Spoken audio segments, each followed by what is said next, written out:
नमस्कार। उपन्यास सम्राट प्रेमचंद के विषय में पढ़ते हुए आज पढ़ रहे हैं आगे हम लोग। प्रेमचंद ने अपने उपन्यासों में समाज के विभिन्न वर्गों का चित्रण किया है। इनमें सबसे प्रमुख वर्ग है किसानों का, जो मुख्यतः गांवों में रहता था और समूची आबादी का लगभग 75% था। इसके बाद उन्होंने मध्य वर्ग को अपने उपन्यासों का विषय बनाया। अभिजात्य वर्ग और नागरिक जीवन का चित्रण उन्होंने बहुत कम किया है, और जहाँ ऐसे स्थल आए हैं वहाँ उनका मन रमा नहीं है। गोदान में नागरिक जीवन की संभावनाएं तो थी, किंतु उसका प्रामाणिक और पर्याप्त चित्रण वहाँ भी नहीं है। उपन्यास में कुछ नागरिक पात्रों के दर्शन अवश्य होते हैं, पर वे किसी विशेष अर्थ में नागरिक जीवन का प्रतिनिधित्व नहीं करते।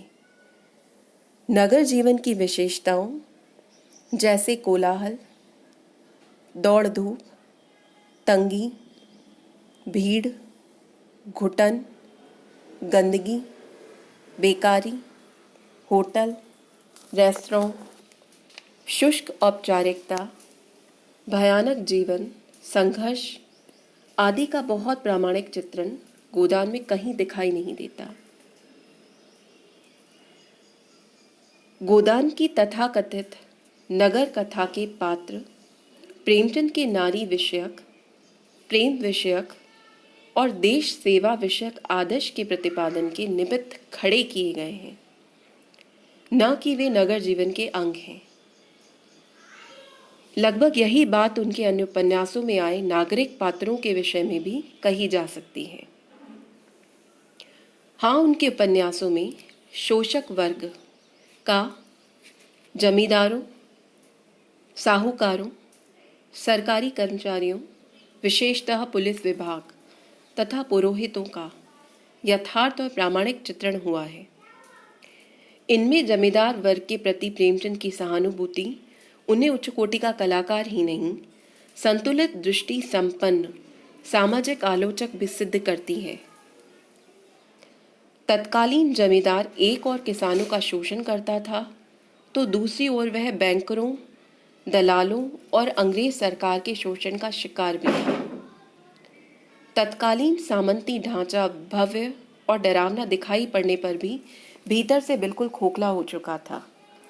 प्रगतिवाद या साम्यवाद के प्रति दुराग्रही लेखकों की दृष्टि इस खोखलेपन की ओर नहीं जा सकी, किंतु प्रेमचंद ने अपनी सूक्ष्म अवलोकन क्षमता से न उसे केवल लक्ष्य किया, अपितु सहानुभूति के साथ उसे अपने उपन्यासों में प्रस्तुत भी किया।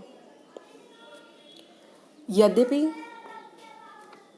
प्रेमचंद राष्ट्रप्रेमी और देशभक्त लेखक थे, पर अपने उपन्यासों में वे राष्ट्रीय भावना को सशक्त अभिव्यक्ति न दे सके।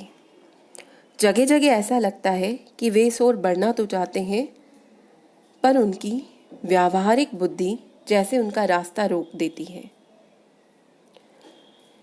वे सामाजिक सुधारों तथा प्राकृतिक विपत्तियों में सहायता कार्य करने वाली सेवा समितियों के गठन और उनकी गतिविधियों का तो वर्णन करते हैं, पर सत्याग्रह आंदोलन या स्वतंत्रता प्राप्ति के निमित्त किए गए आंदोलनों के चित्रण से बचते हैं।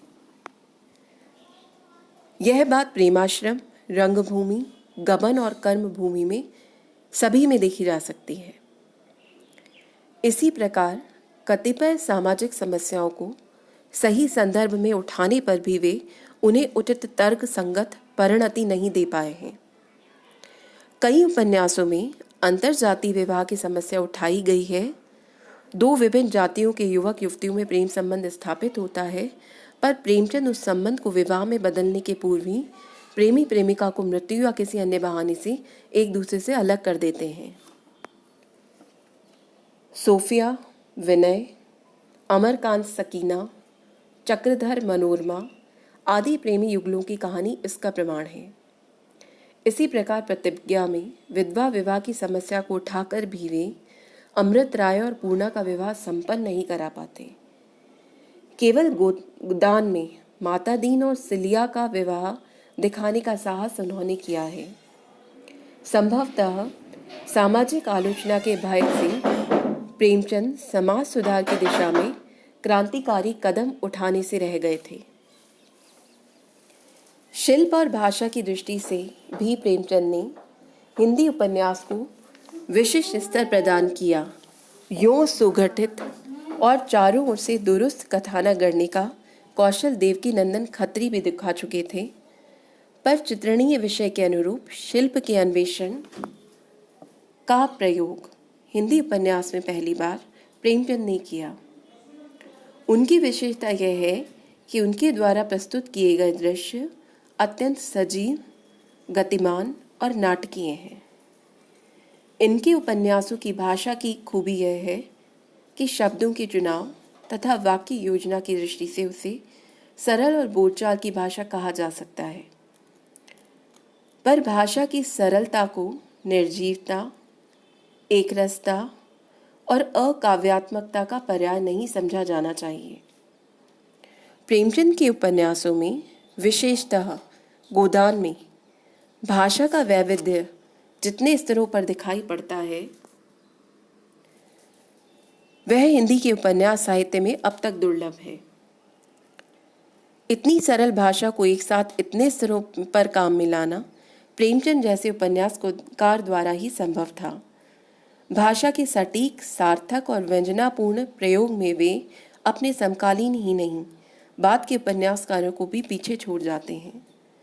वस्तुतः प्रेमचंद ने ही हिंदी उपन्यास को अभिव्यक्ति का सशक्त माध्यम प्रदान किया। धन्यवाद।